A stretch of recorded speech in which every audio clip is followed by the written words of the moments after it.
Good morning, and welcome to CIT's fourth quarter 2019 earnings conference call.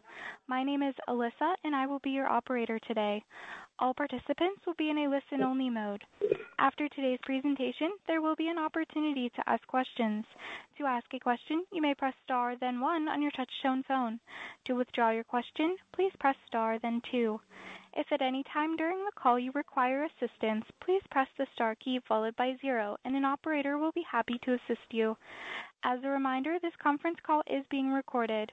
I would now like to turn the conference over to Barbara Callahan, Head of Investor Relations. Please go ahead. Thank you, Alyssa. Good morning, and welcome to CIT's fourth quarter 2019 earnings conference call. Our call today will be hosted by Ellen Alemany, Chairwoman and CEO, and John Fawcett, our CFO. During this call, we will be referencing a presentation that is available on the Investor Relations section of our website at CIT.com. Our forward-looking statements, disclosures, and non-GAAP reconciliations are included in today's earnings material and within our SEC filings.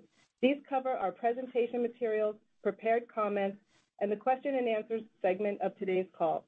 Thank you, and I'll now turn the call over to Ellen Alemany. Thank you, Barbara. Good morning, everyone, and thank you for joining the call. 2019 was a pivotal year for CIT. We made solid progress on our strategic plan, and we began to lay the foundation for future value creation through the acquisition of Mutual of Omaha Bank. First, let me touch on our performance for the year. We reported net income available to common shareholders of $511 million, or $5.27 per diluted share. Earnings per share was $5.06, excluding noteworthy items, which is a 28% increase over last year. We achieved our growth target for 2019 with core average loans and leases up 7%. We exceeded our operating expense target and achieved our $50 million 2020 goal a year early. We continued to optimize our funding mix and grew our direct bank customer base by 45%. We improved our credit profile and received an investment-grade rating from Fitch. We further strengthened our risk profile, bringing our criticized loans down 28%. And we completed the acquisition of Mutual of Omaha Bank on an accelerated pace, 54 days for regulatory approval and 140 days from signing to closing. As a result, we will recognize a full quarter of earnings from Mutual of Omaha Bank in quarter one. Our capital ratio was 12%, a little higher than planned for the year, and that is due to the reduction in share repurchases as we made the decision to acquire Mutual of Omaha Bank. As previously discussed, we've returned $6.5 billion to shareholders over the last 5 years, and we believe the investment in this acquisition will help us create longer-term sustainable value. Our return on tangible equity was 9.8% for the year, when normalized for the preferred dividend, and was 10.6% on a pro forma basis, excluding the actions we took related to the acquisition. While this is a bit lower than our original target, it does include 3 rate cuts that were not part of the original plan at the start of 2019. Overall, it was a solid year that has allowed us to enter 2020 as a stronger company. In fact, just last week, CIT was added to the S&P MidCap 400 Index, which is another testament to our progress in transforming the company and delivering steady results for shareholders. John will provide a detailed account of financial performance for the quarter, but first I'll touch on a few highlights. We posted net income available to common shareholders of $121 million, or $1.27 per diluted share. In the commercial banking segment, we saw strong origination activity as we continue to prioritize direct originations and primary bank relationships.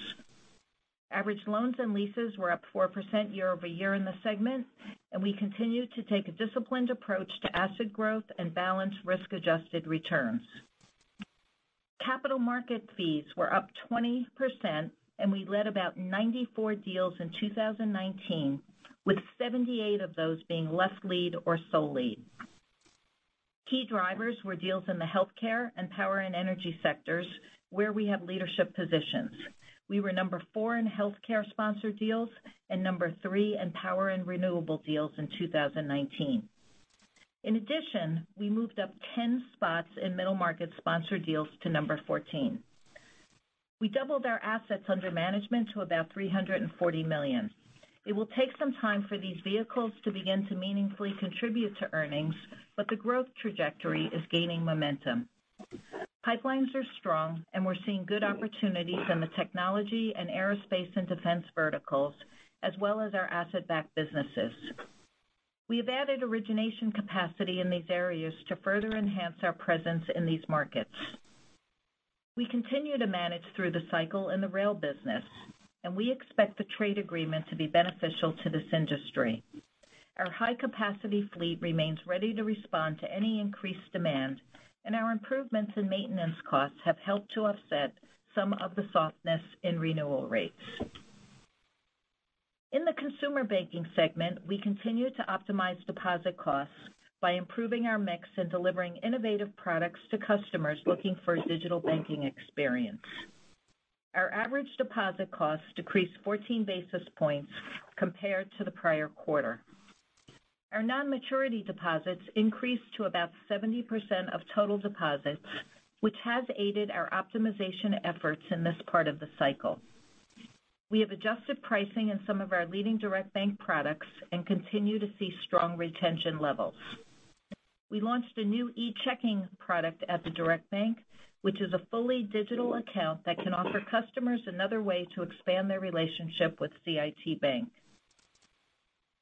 As I mentioned earlier, we completed the acquisition of Mutual Omaha Bank at the start of the year, and our integration work is well underway to fully unlock the value in these new franchises. The deal brings largely complementary businesses to CIT. Chief among them is the community association banking business. This is a new, lower-cost deposit channel for us and one that we intend to significantly grow in the coming years. Our goal is to double the deposits in this business in the next 5 years. Creating this kind of funding improvement will increase our competitiveness and addressable market and create a more sustainable and profitable model for CIT going forward. In addition, we added 34 middle market bankers across the country as part of the deal, and that team is focused on regional relationship business that will deliver more primary bank business. This will also allow us to expand our deposit growth, increase our fee income, and create a more holistic and profitable relationships to complement more of the transactional and project deals that we have done historically.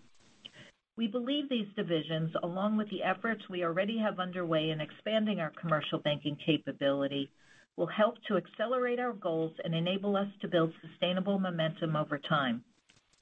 To fully realize these goals, we need to continue to drive towards improved operational efficiency.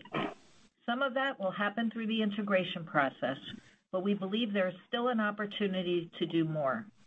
To that end, we plan to reduce operating expenses by an additional $50 million in 2021, and John will share more details on this shortly.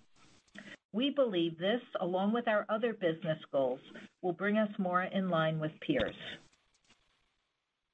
CIT is in one of the strongest positions it has been for some time.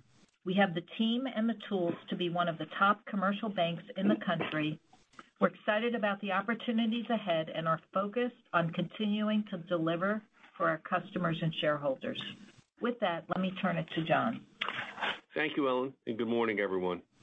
We reported another solid quarter and a strong finish to the year as we continue to deliver on our strategic priorities, including closing Mutual of Omaha Bank acquisition on January 1st. And as Ellen mentioned, just 140 days from when we signed the deal. As Ellen indicated, we grew average loans and leases in our core portfolios 1% over last quarter and 7% for the year. Our credit provision and metrics continue to reflect a stable credit environment and an improved risk profile and continued underwriting discipline.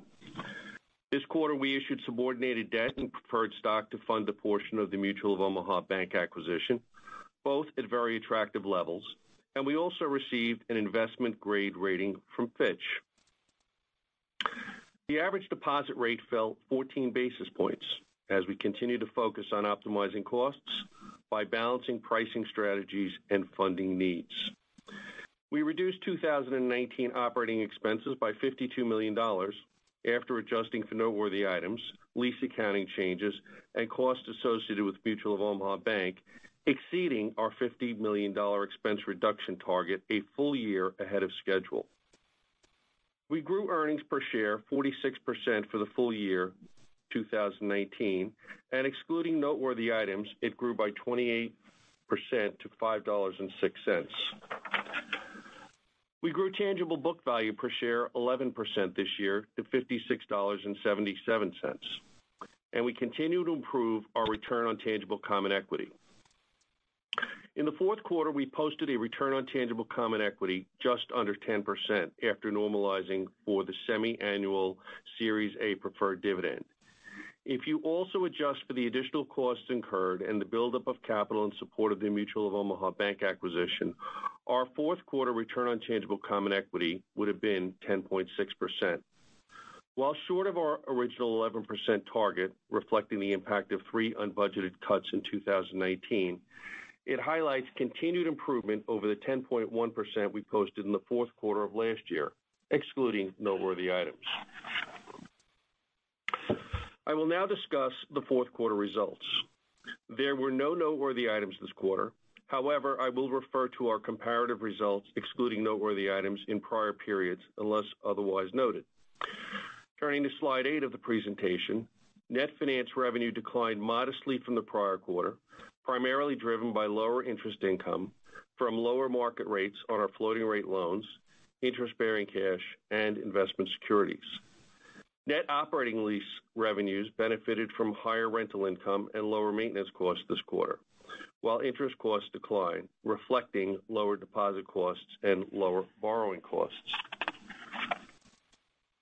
Slide 9 is our net finance margin walk. Net finance margin was 3.01% in the quarter. While down 5 basis points from the prior quarter, reflecting the trends I just mentioned, it came in slightly better than our fourth quarter guidance. We remain laser-focused on optimizing our deposit costs, and the margin benefited from a 14 basis point decline in deposit costs this quarter. We reduced our savings builder rate by 35 basis points in the fourth quarter and another 5 basis points on January 1st, for a total of 65 basis points since we began reducing rates last May. CDs also repriced down, reflecting the current rate environment. We expect deposit costs to decline further next quarter as we continue to manage our mix and execute on our target marketing and pricing strategies. Borrowing costs also declined, reflecting lower average balances as we reduced our Federal Home Loan Bank and ABL facility balances temporarily, with liquidity raised to fund the Mutual of Omaha Bank acquisition.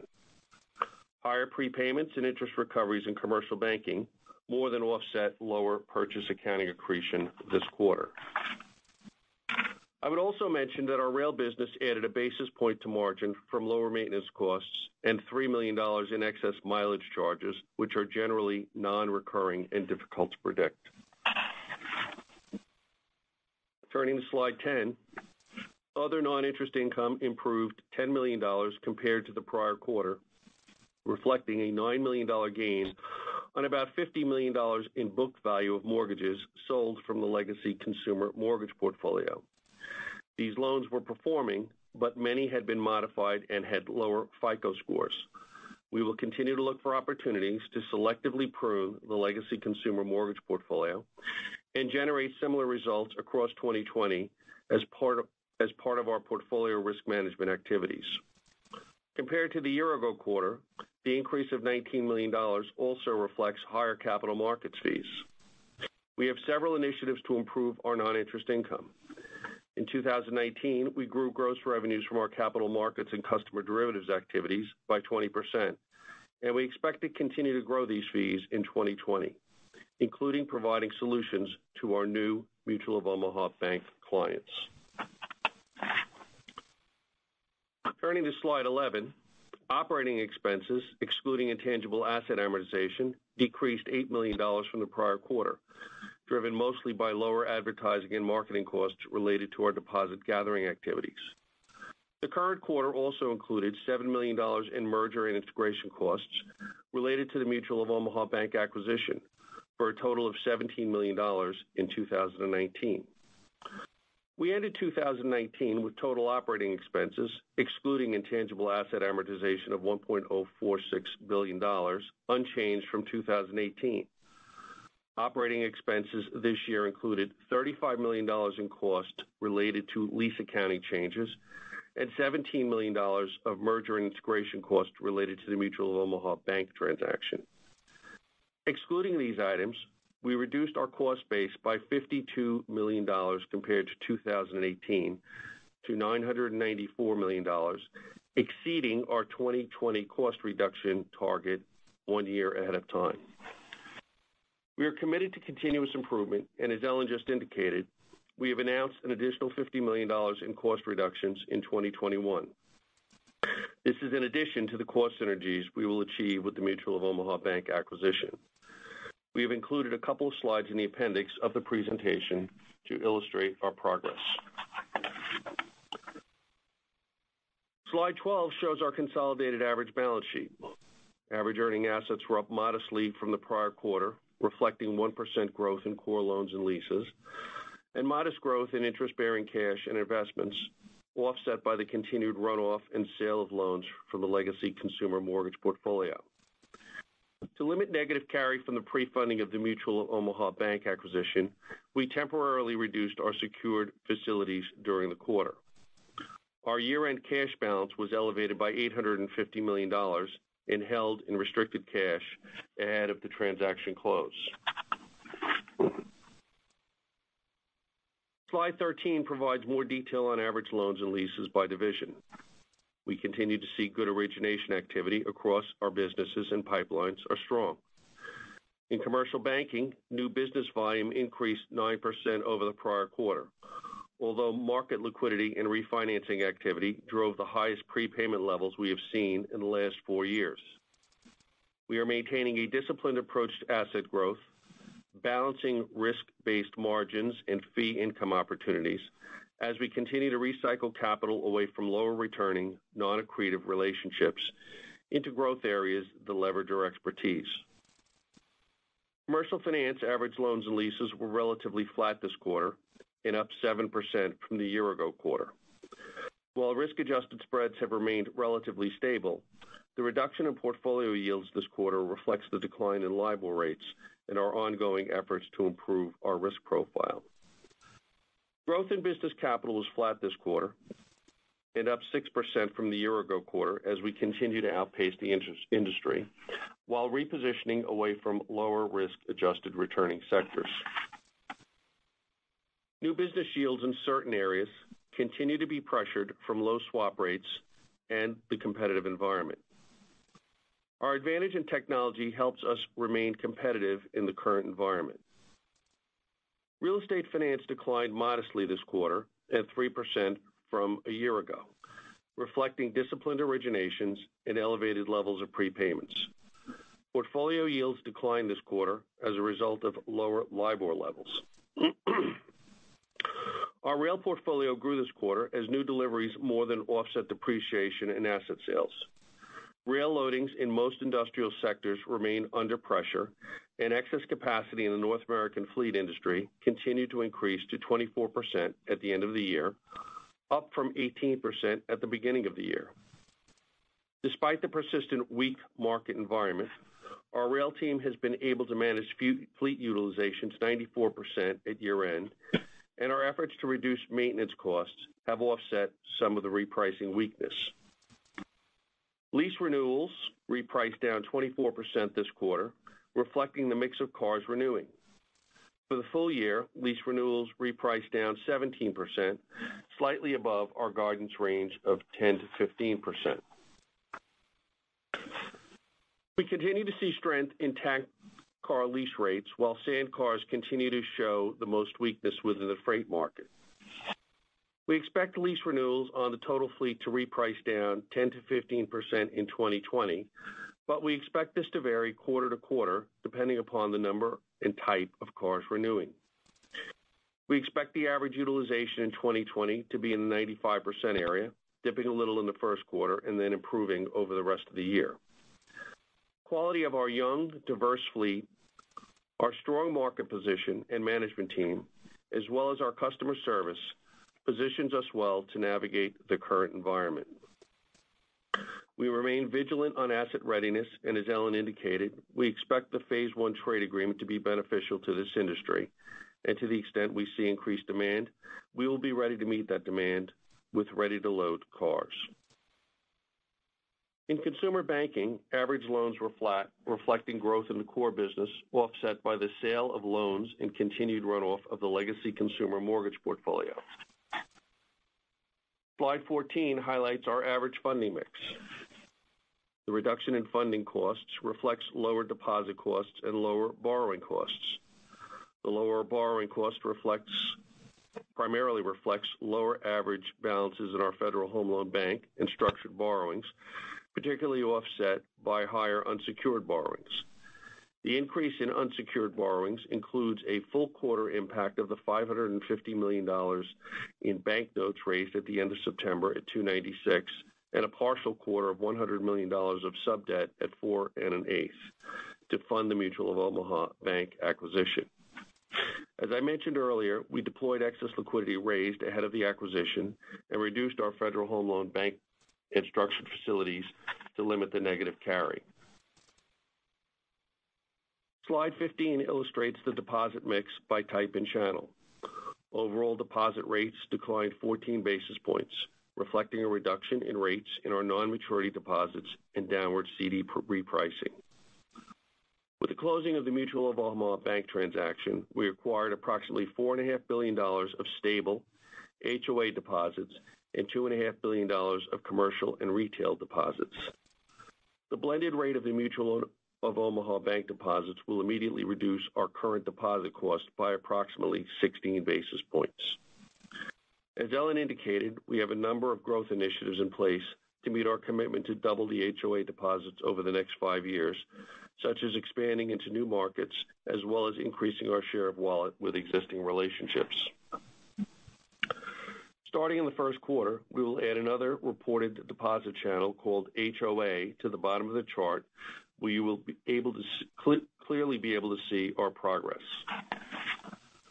Turning to capital on slide 16, our Common Equity Tier 1 ratio grew to 12% at the end of the year, reflecting the retention of quarterly earnings and the suspension of share repurchase activity, which essentially ended at the end of the second quarter due to the pending Mutual of Omaha Bank acquisition.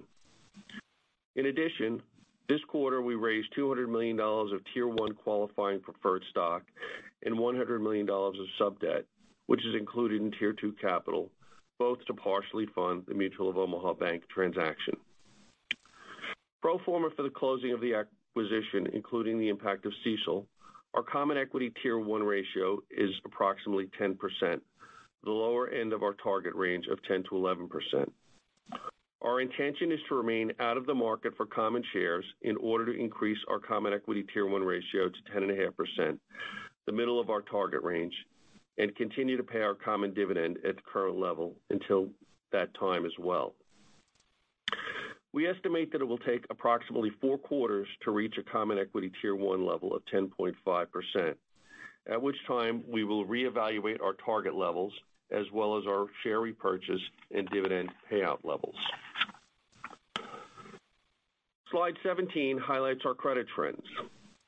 The credit provision this quarter was $23 million, modestly below our guidance range of $25 to $35 million, and net charge-offs were $32 million, or 40 basis points, the midpoint of our guidance of 35 to 45 basis points. Net charge-offs continue to be primarily driven by commercial finance and pockets of transportation-related lending and small business solutions within business capital.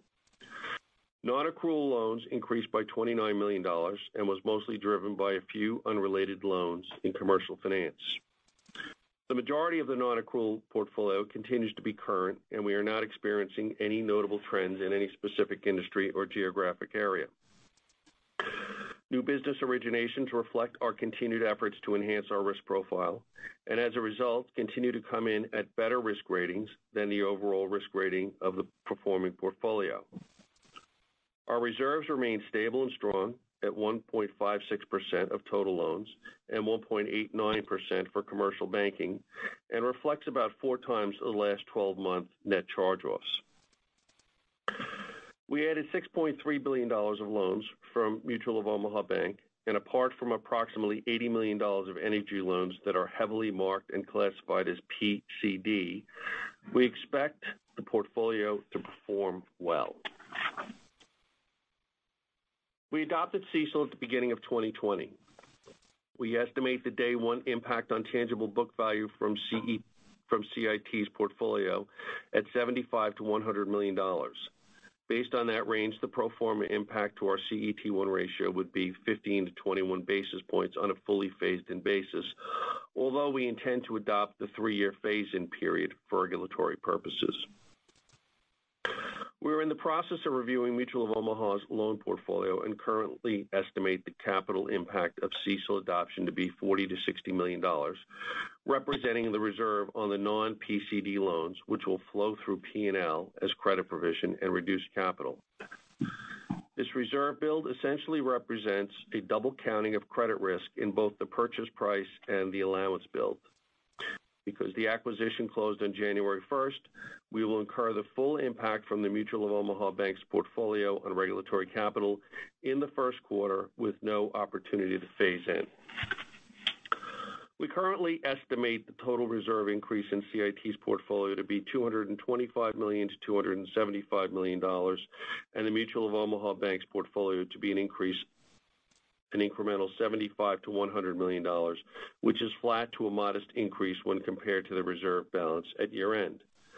The difference when compared to the capital impact reflects the reserve on the PCD loans, which will be offset by an increase in the loan balance. The PCD loan reserve on CIT books are related to legacy consumer mortgages, formerly called PCI loans, where the PCD reserve in the Mutual of Omaha Bank portfolio primarily relates to their energy portfolio. Our current estimates assume moderate economic growth, continued low levels of unemployment, and a stable credit environment. There is a slide in the appendix that illustrates our latest thoughts on CECL. Slide 18 highlights our key performance metrics reflecting the trends we just discussed. Our effective tax rate was 27% and was negatively impacted by $3 million in discrete items this quarter, primarily driven by a true-up of state and local taxes. Page 19 and 20 highlights our outlook for 2020. Unless otherwise noted, my commentary will focus on full year 2020 targets when compared to full year 2019, excluding noteworthy items, and actual results may vary by quarter. Our outlook assumes one rate cut in late 2020, GDP growth declining from current levels at the end of 2020, stable unemployment, and stable credit markets. The Mutual of Omaha Bank acquisition will add $6.3 billion of loans, which includes $2.1 billion in middle market C&I loans and $2.3 billion in commercial real estate loans to commercial banking, and $1.9 billion in commercial banking loans, which are primarily correspondent consumer mortgages. Core average loans and leases, after including the $6.3 billion of Mutual of Omaha loans, are expected to grow in the mid-single-digit area, which will be slightly offset by LCM loan sales and portfolio runoff. Net finance margin is expected to be 290 to 305. This range reflects continued pressure on rail repricing. And while maintenance costs were down this year reflecting our productivity initiatives, we expect it to be 2 to 3% higher in 2020, given the number of cars going on and off lease, which the industry calls portfolio churn. Pulling all this together, we currently estimate a 5 to 10 basis point drag on the margin from rail. However, while uncertainty remains, there could be a pickup in renewal rates if there is a positive impact from the Phase 1 trade agreement. On the asset disposition side, as we manage our fleet, we expect to continue to sell rail cars outside the bank. We expect these actions to reduce funding costs over time and provide an additional $5 to $10 million of gain on sale revenue in 2020. Excluding the impact from rail, net finance margin should remain relatively constant with a number of puts and takes. The acquisition of Mutual of Omaha Bank immediately benefits margin by about 3 basis points. We also expect continued downward repricing of CIT's deposit base, reflecting a full quarter benefit of the fourth quarter and January 1st reductions, as well as a downward CD repricing. Offsetting these impacts, the benefits of these impacts of the 2019 rate cuts on loan yields. In addition, we expect our continued portfolio management activities designed to improve our risk profile to modestly negatively impact margin with offsetting benefits in other non-interest income. We expect the first quarter margin to be in the low to mid area of our guidance, reflecting lower net operating lease revenue in rail from lower repricing levels and higher maintenance costs that I just mentioned, as well as the absence of excess mileage charge that benefited the fourth quarter. We expect a reduction in loan yields from the full quarter impact of the October rate cut, as well as lower PAA from the sale of the LCM loans to be offset by a benefit from the Mutual of Omaha Bank portfolio and lower repricing benefits from the online channel. Operating expenses, excluding intangible amortization and merger and integration costs, is expected to be $1,210 million. This reflects the addition of the Mutual of Omaha Bank's operating expenses, cost synergies of $16 million, and the absence of $17 million of expenses we incurred in 2019 associated with the acquisition. In addition to this core operating expense base, we expect to incur $80 million of merger and acquisition costs, which we will highlight as noteworthy items in each quarter. Intangible asset amortization is expected to increase to approximately $10 million per quarter. As I mentioned before, we are committed to continuous improvement and are targeting an additional $50 million of expense reductions in 2020 over and above the net cost synergies already planned. Slides 32 and 33 in the appendix illustrate these changes and the impact of the synergies and merger and integration costs. For the first quarter, operating expenses are expected to increase when compared to the fourth quarter of 2019 with the addition of Mutual of Omaha Bank and seasonal benefit restarts. The net efficiency ratio, excluding noteworthy items, is expected to remain in the mid-50% area for 2020, although, similar to last year, we expect it to increase to the 60% area in the first quarter, reflecting the elevated benefit restarts. Net charge-offs are expected to remain between 35 and 45 basis points, as higher risk assets are expected to continue to cycle through the portfolio. We anticipate that the provision will be more volatile in 2020 with the adoption of CECL, as the day two impact will be driven by many factors. For now, we estimate the provision will increase to an average of $35 to $45 million per quarter post-CECL implementation, compared to our most recent guidance of $25 to $35 million per quarter. The effective tax rate is expected to remain between 25 and 26%, excluding discrete items. We are targeting the CET1 ratio for the fourth quarter to be 10.5%, as I indicated earlier. We are targeting the return on tangible common equity, excluding noteworthy items and normalizing for the semi-annual preferred dividends, to be at least 11% at the end of 2020, and continue to focus on opportunities to improve further. And with that, I will turn the call back over to Ellen. Thanks, John. We started the year with strong momentum, and we look forward to this next phase of the plan. We're poised to achieve an 11% return on tangible common equity in the fourth quarter of this year, and we're focused on further closing the profitability gap with our peer group. With the acquisition, the investments we've made in the front end of the business, and the additional cost targets we have set, we believe we can achieve a return on tangible common equity of 13 to 14% in the medium term.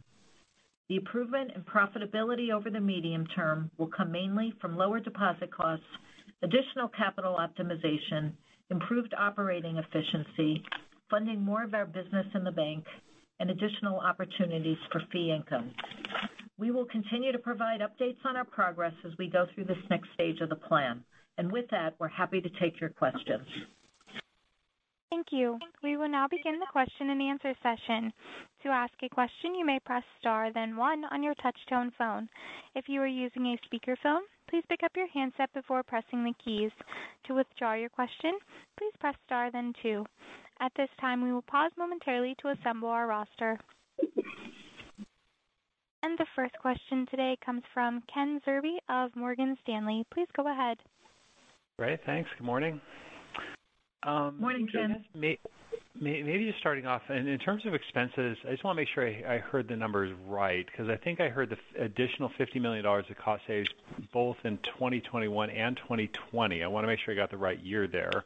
But I also want to make sure, because I think you said that's in addition to the Mutual of Omaha Bank cost savings.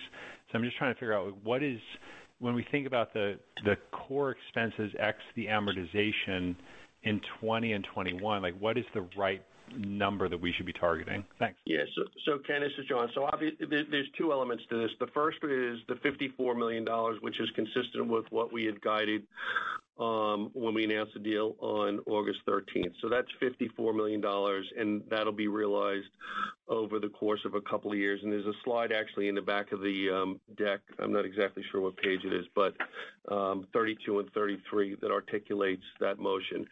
So the $54 million is phased over 3 years. The expectation is that more of that will come in faster. So that's the bit that relates to 2020, and that's the cost synergies that come from Mutual of Omaha Bank.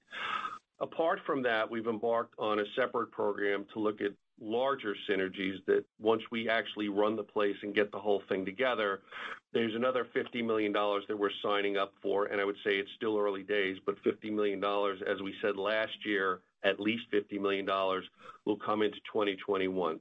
So those are the two discrete buckets. Now, that said, those aren't necessarily bright lines in the sand. I think as we've done and demonstrated, we will attempt to over-index on the 54 in 2020, and we will continue to over-index on the 50 in 2021. Okay, so just to be clear, though, including all these items, so ex merger charges, of course, yeah. Like the core expenses are $1.21 billion in 2020, and then 1.6 billion in, is that the right way of thinking about, over 1.16 billion in 2021? And those are all in numbers? Yeah, so if you took 2020 core operating expenses of $1.210 billion, you'd expect the expenses to minimally be $50 million lower than that, so you'd be the 1160. Got it. Okay. That is actually very helpful. And then just really quickly, in terms of the provision expense, just want to make sure I get this right. I thought I heard $40 to $60 million of Mutual of Omaha Bank provision expense due to the CECL impact in first quarter. Want to verify that number, but also when you think about sorry, go ahead, please. Yeah, so it was a mistake in my script, and so it's $20 to $40 million, which is consistent with whatever the page is in the back in terms of the CECL guidance, page 34. So it's 20 to 40 million, not 40 to 60 million. Of just Mutual of Omaha provision. Okay. Correct. So if take the midpoint of that, say 30, and then you add it to roughly your 30 to 40 million of normal provision, so we should be looking at like a 70-something million dollar provision first quarter, then dropping down going forward. Well, is that the right way of thinking about it? Well, the provision that's going to come through in the first quarter is going to be noteworthy, and so that's going to be a one-time to kind of catch up. I think the guidance that we've given for the full year is it's $35 to $45 million per quarter, including Mutual of Omaha Bank. But not the noteworthy item. But not the noteworthy, right, which comes through in the first quarter. So had we acquired this in the fourth quarter, I think that would have been able to pass through equity. By virtue of closing on it on January 1st, it's a little kludgy because it's actually going to pass through the P&L. Understood. Okay. Very helpful. Thank you. Thanks, Ken.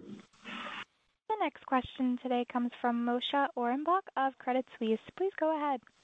Great, thanks. John, you talked a lot about the margin kind of walk, into Q1. I guess maybe when you think about the margin of Mutual of Omaha, you said it would help by 3 basis points. Is that kind of consistent with what you had thought before? Are there changes because of purchase accounting? And how does that, as we go forward, does that number grow? Can you flesh that out a little bit? Yeah, so the purchase accounting motion we're still working through, and so I think by the time we file the K, that should all be kind of reflected in there. But there's still moving pieces in terms of ultimately what the purchase accounting accretion is going to be. I think one of the things that's happened from the time that we announced the deal in August, their cost of deposits has moved up in terms of the CAB deposits. And so when we guided originally, we said that the benefit to deposit costs would be 20 basis points. It turns out it's 16 basis points.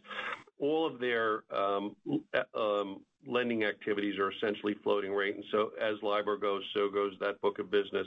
And similarly, we were adversely impacted a little bit by increasing rates on their portfolio. I think on a go-forward basis, looking at this, there's a few moving pieces. I think the big ones are going to be around rail and what happens there. And apart from rail, just pure banking, we would expect that our net interest margin would be pretty range bound, right around 3% and not move a lot. But rail is going to create at least, where we're looking at it right now, 5 to 10 basis point drag. And that's more or less, we believe, kind of a worst case scenario. If the trade, phase one of the trade deal actually manifests into something, we potentially believe there's some opportunity there to kind of claw back. I think the other instance that's really important here is that we're going to continue to manage down our online costs. And so in the script, we say we're down 65 basis points against 75 basis points of Fed cuts. We did another 5 in January 1st. The expectation is we'll do a little bit more into the second quarter and into the first quarter, and we'll continue to tease this out. The most important thing about that is that notwithstanding the fact that we've so aggressively reduced our deposit costs in non-maturity deposits, particularly in the online, we haven't seen any meaningful levels of attrition in relationships. And so that's kind of all holding on. And again, that goes back to the way we've remixed the mix of depositors transitioning from baby boomers to Generation X, Y, and Z. And then apart from that, the only other thing that's kind of out there that is at the margin, and we've done 2 of these LCM trades already, and we continue to look to opportunistically manage the risk profile of the business. To the extent that we sell these assets, they're relatively high-yielding assets. You're going to see a reduction in net finance margin or net interest margin and an offsetting increase one-time gain that'll flow through non-interest income. And so we're kind of mindful of that, and that could at the margin impact NIM on a quarter-to-quarter basis.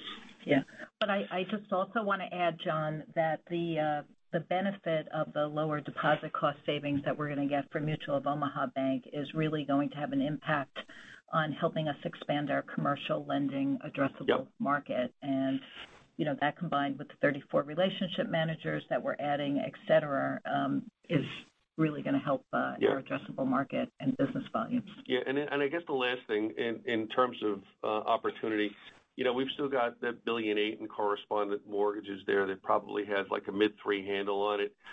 If we're actually able to kind of recycle correspondent lending into higher gross yields on commercial lending, that also presents an opportunity that we would avail ourselves of. Right. And kind of following up on those points, when you think about kind of overall kind of earning asset growth against which, that margin is kind of calculated, you talked a lot, a fair bit about the loan growth assumptions. Any sense as to whether you'll be, kind of increasing or decreasing the other assets, and maybe kind of as a corollary, how much of those kinds of loan sales you might be seeing during 2020? Yeah, no, just in general, our guidance is low single-digit quarterly growth. We've been really pivoting our whole commercial banking business under Bob Rubino's leadership, with really a focus on driving growth, efficiency, profitability, and returns in the business. And one of the things we've been doing is we've been recycling capital away from lower yielding credit-only relationships. We're continuing to reduce our criticized assets, and in fact, in the fourth quarter, we were at $2.2 billion, which is roughly around 7% of our commercial loans and leases. It's kind of our lowest level of criticized assets. There's definitely been a shift in focusing on deepening customer relationships through consultative selling and investing in new client channels. We've added 7 bankers in capital markets. We had a really strong, finish of the year in capital markets in the business. We had fee growth of about 20%. We had league table improvements in the business, and we hired new bankers.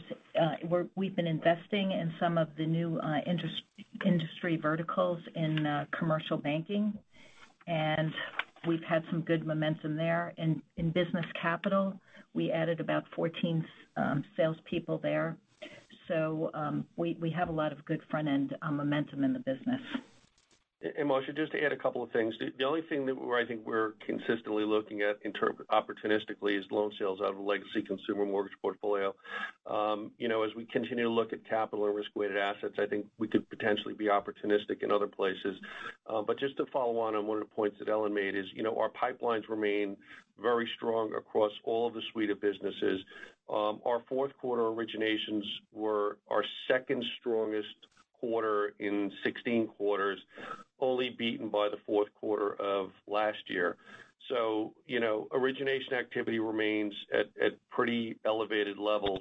But, one of the challenges we continue to face, and I think everybody faces, is the level of prepayment. So while the fourth quarter was our second strongest quarter out of 16 quarters, the fourth quarter of 19 was the highest level of prepayments that we'd seen in 16 quarters. And so there's still tons of liquidity in the market.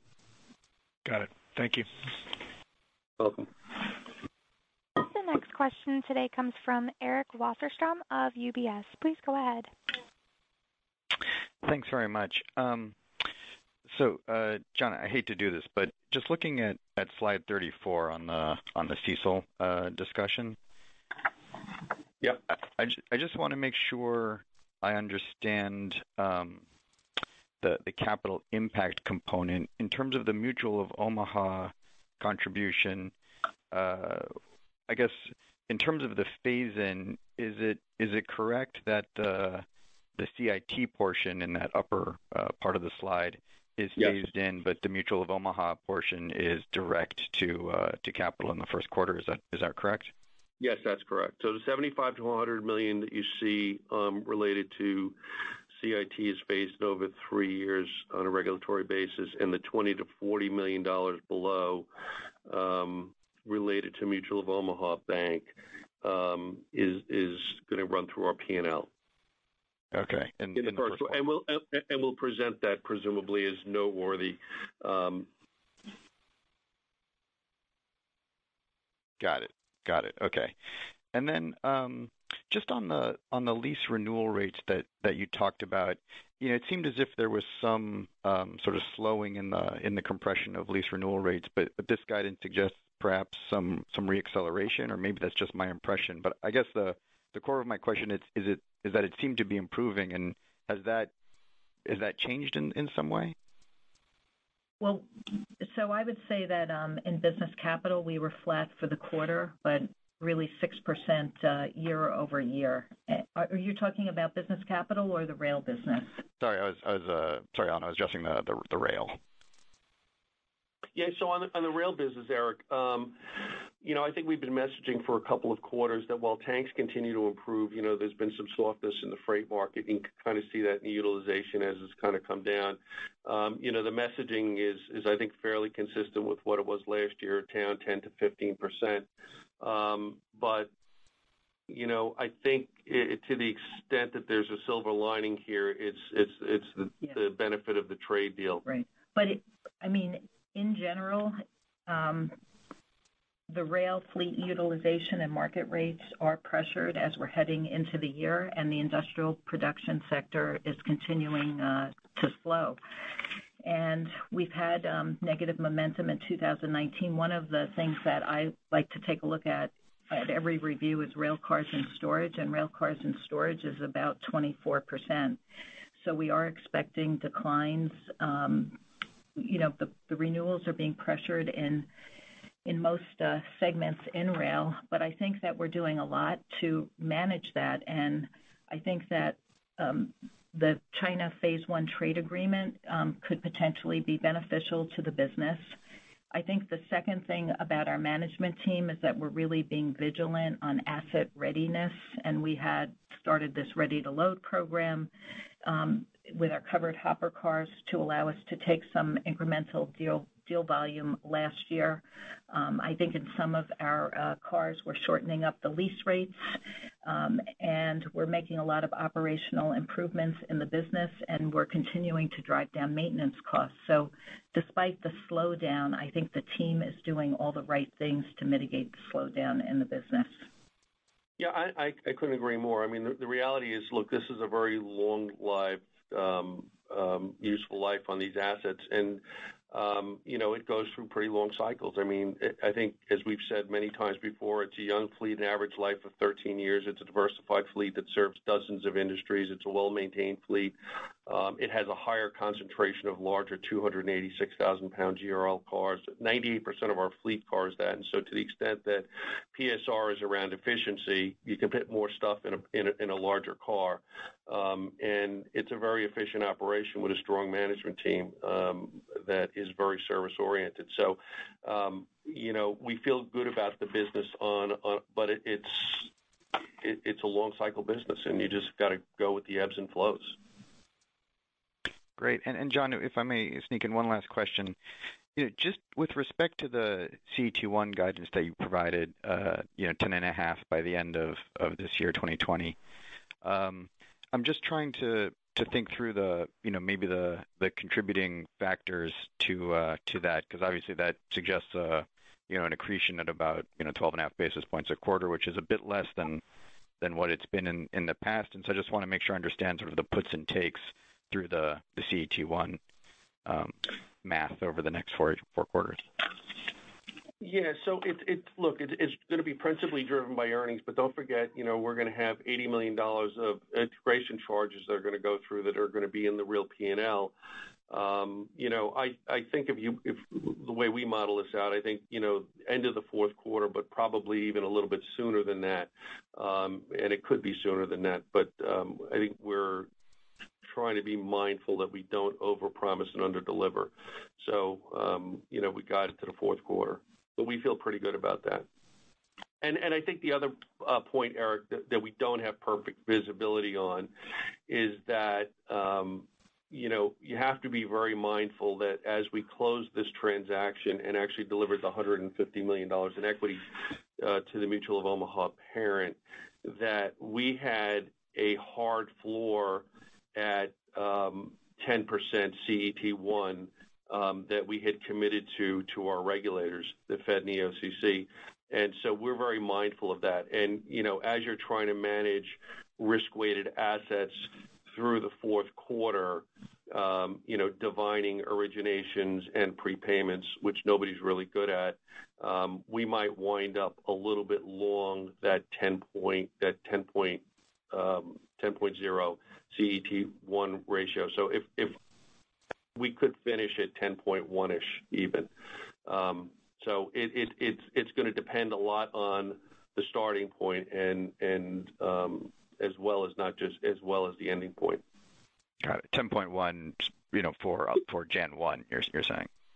Well, 10.1 at the end of the first quarter. Yeah. Or the end of the first. Okay. Yeah. Okay, yeah. Got it. Okay. All right. Thank you for the explanation. Thanks, Eric. The next question today comes from Chris Kotowski of Oppenheimer. Please go ahead. Yeah, good morning. I'm looking at page 36 in your slide deck, and then also at page 14 from your August presentation, where you were looking at the, tangible book value dilution. And actually, just as a coincidence, you had in August projected year-end tangible book at $56.77, which to the penny turned out to be what it was. But anyway, in August, you had said that the dilution to tangible book would be $3.14, and then when I look at page 36, I see goodwill of 110 versus 57. So should we should assume it's an extra 50 cents of intangibles. So yeah, look. But Chris, 314 turns into right. I'm just trying to back into what roughly a pro forma tangible book is, and then I figure that we also need to take out about $1 for your own CECL charge, and 30-40 cents for the Mutual of Omaha CECL charge. So I end up getting a tangible book just under 52, something like that. Am I thinking about that correctly?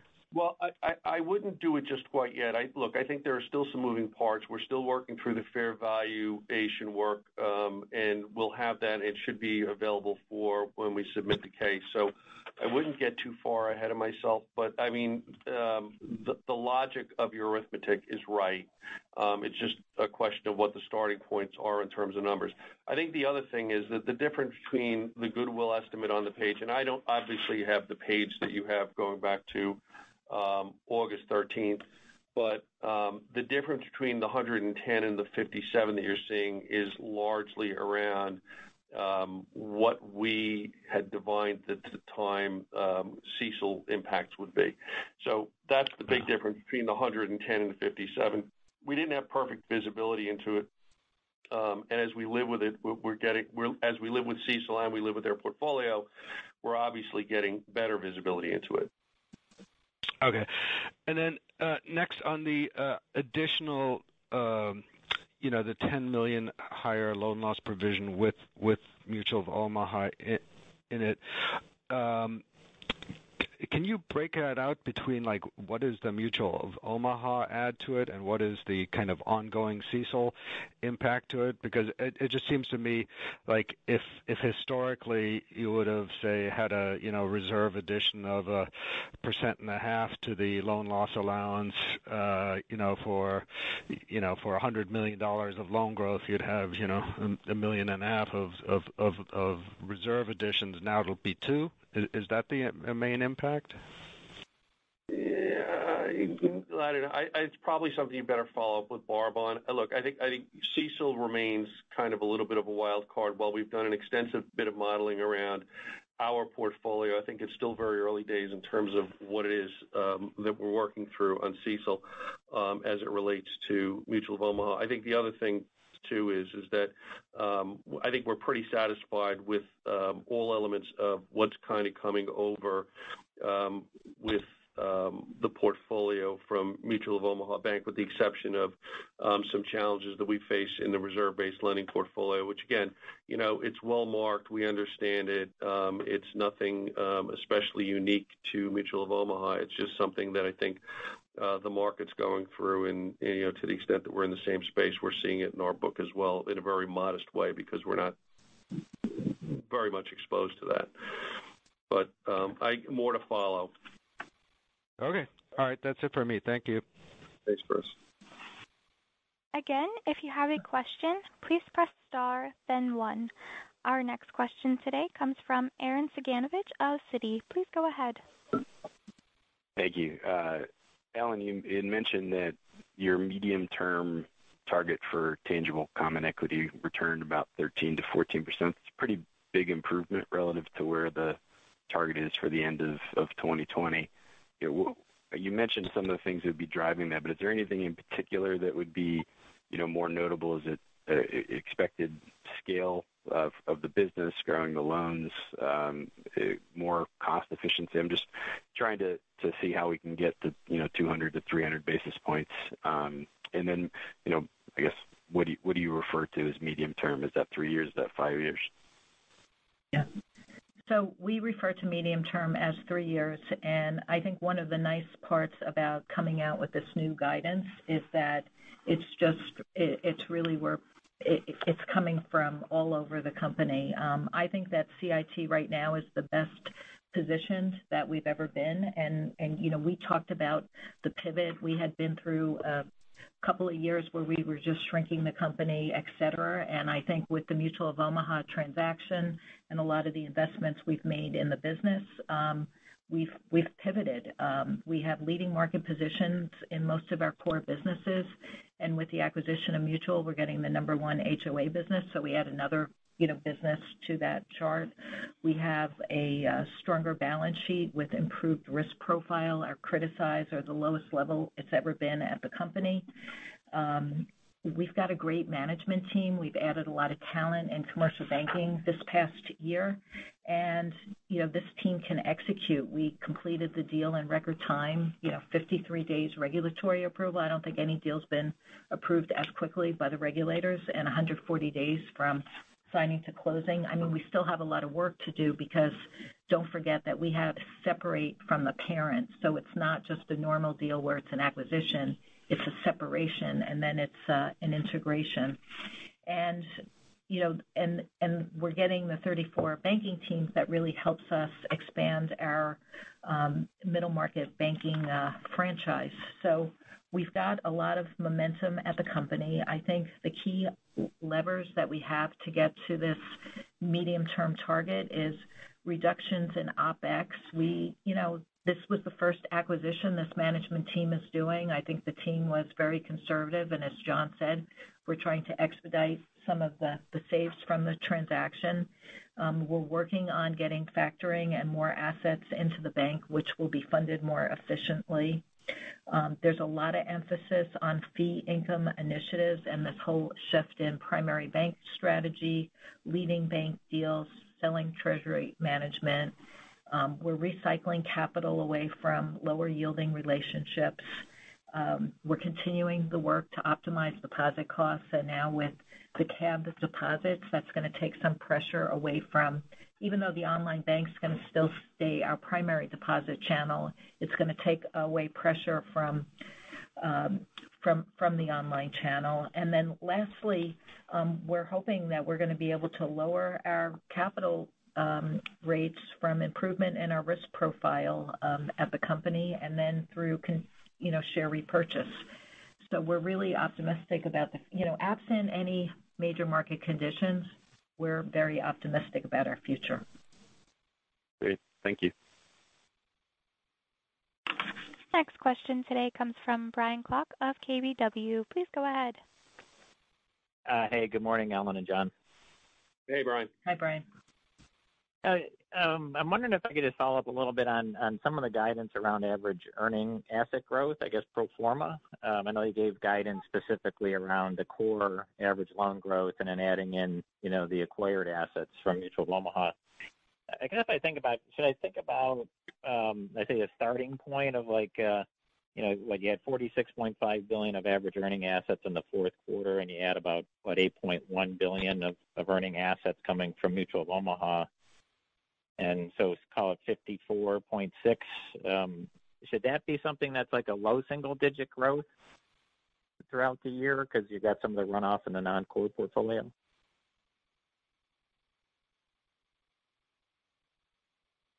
No, well, the guidance is mid-single digits. I think we're pretty comfortable with where we're at. I think, as I said before, I think all the pipelines are strong. We've actually already started to see some synergies between the Mutual of Omaha Bank lending business and what we're doing here. So and apart from investment securities, that loan growth is the driving impact of it. The LCM runoff drops it a little bit, but it's not going to be significant. I mean, it's a $2.2 billion portfolio. If we sell it in 50 or 60 or 70 million dollar chunks, that'll modestly impact it. And then we'll see if there's any moving pieces, I think, between RWAs, between if we migrate away from the correspondent lending, the $1.8 billion in correspondent lending, and can kind of recycle that into higher gross yield commercial lending, that'll provide some increase as well, because you'll be going from presumably 50% risk weighted to 100% risk weighted. So we feel pretty comfortable about the guidance that we've given in terms of average earning asset growth, or actually more particularly loan growth. Okay. So really, I guess the securities portfolio probably remains relatively stable. Your core average loan growth of mid-single digits has that kind of read through all the way through to earning assets.